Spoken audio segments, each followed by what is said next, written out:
नमस्कार, मेरे YouTube channel KS एस्ट्रोविज़न में आप सभी का स्वागत है।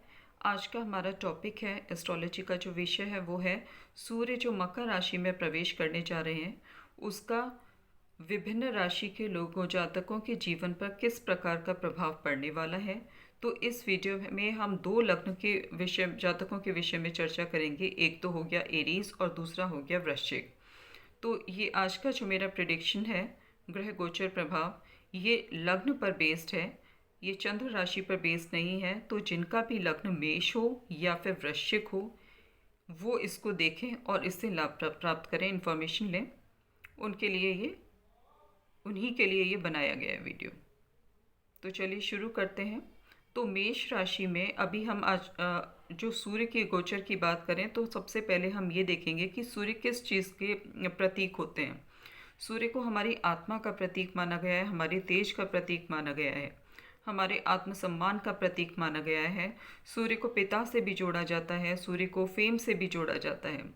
सूर्य को गवर्नमेंट अथॉरिटी के सहयोग के लिए भी हम सूर्य से ही विचार करते हैं। हम अगर पॉलिटिकल पावर गेन करना चाहते हैं, पॉलिटिक्स में जाना चाहते हैं राजनीतिक क्षेत्र में, तो भी हमें सूर्य की स्थिति को देखना बहुत ज़रूरी हो जाता है। तो अब इससे आपको प्रतीत हो ही क्या होगा कि सूर्य की जो भूमिका है वो बड़ी अहम होती है। तो हमारे चार्ट में अगर सूर्य बली हैं तो हमको जीवन के विभिन्न क्षेत्रों से संबंधित अच्छे शुभ प्रभाव प्राप्त होते हैं, बशर्ते कि वो जिस भाव में बैठे हों वो भाव भी शुभ हो। और लेकिन सूर्य क्योंकि ये क्रूर प्लैनेट माने जाते हैं तो ये जो ईविल हाउसेस में भी बैठते हैं तो वहाँ पर भी ये अच्छा शुभ प्रभाव प्रदान करते हैं। जैसे सूर्य और चंद्र ईविल हाउस में बैठते हैं तो उनको उसका दोष नहीं लगता। और उसके बारे में सेज पराशर ने कहा ही है कि सूर्य और चंद्र क्योंकि एक ही राशि के लॉर्ड होते हैं तो इसलिए उनको उनका जो एक घर जो है राशि अगर किसी ईविल हाउस में या मारक हाउस में भी पड़ती है तो भी वो अपना शुभ प्रभाव ही जातक को देते हैं, ऐसा कहा जाता है। तो चलिए चर्चा प्रारंभ करते हैं। तो मेष राशि में मेष राशि को 1 नंबर से हम डिनोट करते हैं। जिनके भी लग्न में फर्स्ट हाउस में 1 नंबर पड़ा हुआ है नेटल चार्ट में, वो जातक उनका लग्न जो है वो मेष है। तो मेष लग्न के जातकों के लिए जो 10वां घर है वहाँ पर सूर्य अभी गोचर करने वाले हैं कल मकर राशि में सुबह 8:29 पर। और इस मकर राशि में 3 ग्रह पहले से ही बैठे हुए हैं और आज चौथा भी आ गया है चंद्रमा। तो 4 ग्रह पहले से बैठे हैं। वो 4 ग्रह कौन कौन से हैं? एक तो चंद्र है और जो पहले से बैठे हुए हैं वो हैं शनि, फिर जुपिटर और फिर मरकरी। तो अभी वर्तमान समय में जो जुपिटर की डिग्रीज हैं वो करीब है आपकी जुपिटर है 11 डिग्री पर। बुध की हम बात करते हैं तो बुध के पास में 13 डिग्री का बल है। और अगर हम शनि की बात करते हैं तो शनि के पास में 8 डिग्री का बल है। और ऐसे में जब जो अभी सूर्य है, सूर्य आज 29 डिग्री का है, 29 डिग्री 23 अंश का है सूर्य आज। तो जब सूर्य के पास में कोई ग्रह आता है, जैसे 15 या 15 डिग्री से कम का अंतर रह जाता है जब दो प्लैनेट्स के बीच में सूर्य से, तब क्या होता है वो प्लैनेट अस्त हो जाता है। जैसे सूर्य से जो भी प्लैनेट 15 डिग्री या 15 डिग्री से कम डिग्रीज के अंतर पर होगा वो अस्त हो जाएगा। ये अस्त होने का मतलब ये ज़रूरी नहीं है कि एक ही घर में होगा तभी अस्त होगा। अगर अलग अलग आसपास के घर में है और उनके बीच का जो डिग्री का जो अंतर है वो 15 से कम हो जा रहा है या 15 से कम, तो उससे वो क्या होगा, वो अस्त हो जाएगा। और जितना ज़्यादा क्लोज डिग्रीज होती जाएंगी ना दोनों की, उतना ज़्यादा ये अस्त होने वो जो उसका कॉम्बस्शन जो कॉम्बस्ट हो रहा है ना प्लेनेट, वो उतना ज़्यादा तगड़ा उसका कॉम्बस्ट होगा और उसका फल जो है उतना क्षीण होता जाएगा, कमज़ोर पड़ता जाएगा वो प्लेनेट। तो वर्तमान समय में अभी जो है 3 प्लेनेट तो अस्त हैं।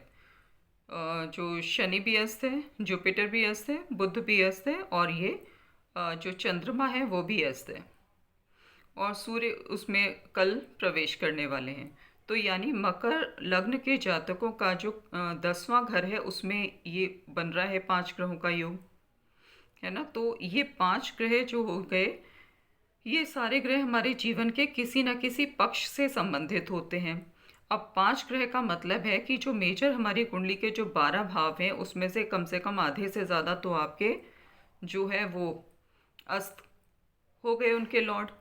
अब जैसे हम जुपिटर की बात करें तो जुपिटर के पास में लॉर्डशिप होती है भाग्य भाव की, और 12वें घर की मेष राशि के जातकों के लिए 2 घर ये हो गए।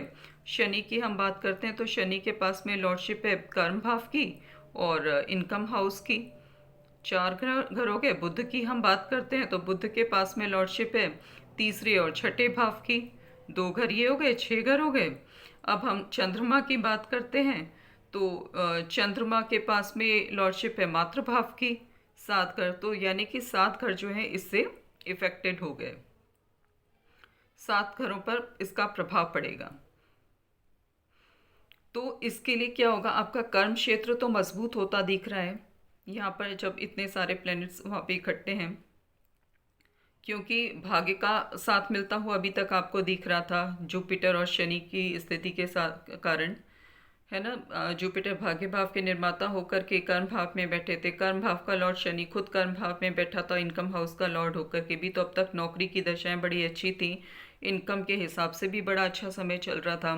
बुध जो कि इविल हाउस के लॉर्ड थे वो आकर के इसमें जुड़े, तीसरे और छठे घर के लॉर्ड होकर के तो उन्होंने भी इसको बहुत नेगेटिवली नहीं प्रभावित किया, क्योंकि जो मकर राशि होती है उसमें वो फेवरेबल हो जाते हैं, उनकी मित्र राशि हो जाती है। तो अभी तक कुल मिलाकर जो प्रोफेशनल लाइफ थी वो इन जातकों की, मेष राशि के लग्न वाले जातकों की अभी तक अच्छी चल रही थी। अब जब उसमें चंद्रमा आए मातृभाव के लॉर्ड, और वो साथ में कल उसके सूर्य भी आ रहे हैं, तो वो अस्त हो गए, उनका बल कम हो रहा है। अब वो इस घर में आने से अस्त नहीं हुए, पहले ही वो डिग्री वाइज जैसे जैसे दोनों में समीपता बढ़ती गई प्लैनेट्स में, इन 4 प्लैनेट्स की सूर्य के साथ में, वैसे वैसे वो उस हिसाब से अस्त होते जाएंगे और होते गए और आगे और ज़्यादा होते जाएंगे, जैसे जैसे डिग्री में क्लोजनेस आएगी वैसे वैसे उस हिसाब से, और उस हिसाब से ही उनका बल भी कम होता जाएगा। अब जब ग्रह जब उसका निर्बल हो जाता है तो क्या होता है, वो जिन हाउस की लॉर्डशिप कर रहा होता है उसके सिग्निफिकेशंस को प्रोटेक्ट करने में वो असमर्थ हो जाता है, और यही कारण है कि वो हमें जीवन के विभिन्न पक्षों से संबंधित, जिनकी साथ में वो जो लॉर्डशिप के कारण वो प्लेनेट संबंधित होते हैं, उसको उससे रिलेटेड वो हमको शुभ प्रभाव फिर नहीं दे पाते हैं, और फिर हमारे काम बिगड़ने शुरू हो जाते हैं। तो यहाँ पर एक तो मेष राशि के जातकों को अपनी माँ के स्वास्थ्य के लिए बहुत ध्यान रखने की ज़रूरत है, क्योंकि चंद्रमा जो प्लेनेट होता है वो माँ को इंडिकेट करता है। अब जब वो अस्त होगा तो माँ के स्वास्थ्य पर बुरा प्रभाव पड़ सकता है। दूसरा हम बात करते हैं जुपिटर की, तो भाग्य और कर्म का जो सहयोग आपको मिल रहा था उसमें रुकावट पड़ सकती है, तो अपनी प्रोफेशनल लाइफ का आप बहुत सही से ध्यान रखें, अपने सीनियर्स के साथ में बनाकर चलें, अपने फादर के साथ में रिलेशंस आप अपने ख़राब ना करें, क्योंकि वो स्ट्रेन रिलेशंस हो सकते हैं, क्योंकि सूर्य और शनि का संबंध पिता पुत्र का संबंध होता है, लेकिन फिर भी दोनों के जो का एक ही घर में आना या डिग्री वाइज क्लोज आना वो एक स्ट्रेन रिलेशन दिखाएगा फादर के साथ में जातक के। तो ऐसे में अगर आपको प्लैनेट से शुभ प्रभाव प्राप्त करना है तो अब उनसे संबंधित जो हमारे रिश्ते हैं उनमें भी आपको शुभता को रेस्पेक्ट को, मान सम्मान को बनाए रखना होगा, तब जा कर के आप उनसे कोई लाभप्रद रिजल्ट हासिल कर सकेंगे। तो यहाँ पर जो आपके ऑलरेडी जो प्लैनेट बैठे हुए थे, जो आपके कर्म क्षेत्र में बड़ा अच्छा अब तक प्रभाव दे रहे थे, अब वो अस्त होकर के बुरा प्रभाव ना देने लग जाएं, उसके लिए आपको उनको बलवान बनाना होगा। ये 1 महीने आपको कुछ उपाय करने होंगे, जैसे जो है आप भाग्य का साथ प्राप्त करने के लिए गुरु के मंत्रों का चयन करें, और और अपने जॉब कर्म स्थान को बलवान बनाने के लिए और इनकम हाउस को बलवान बनाने के लिए आप शनि मंत्र का उच्चारण करें।